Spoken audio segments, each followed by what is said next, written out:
Welcome back. In today's quick guide, I'll show you how to enable auto night mode on Telegram, so your app can automatically switch to a darker theme when needed.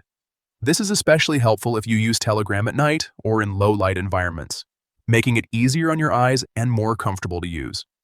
Let's get started. First, go ahead and open the Telegram app on your phone. Make sure you're on the main screen where you can see your chats. Next, tap on the menu icon in the top corner of your screen. This is the three horizontal lines, also known as the hamburger menu. Once you tap it, a side menu will slide open. From here, tap on Settings. This is where you'll find all the customization options for your Telegram experience. Now inside Settings, look for and tap on Chat Settings. This section controls how your chats look and feel, including themes, text size, and more.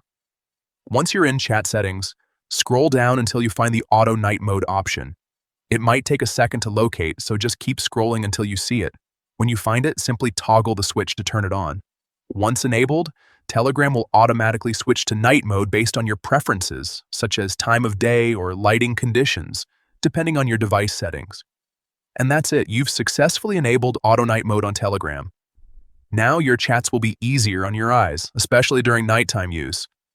If you found this helpful, feel free to check out more quick Telegram tips right here on the channel.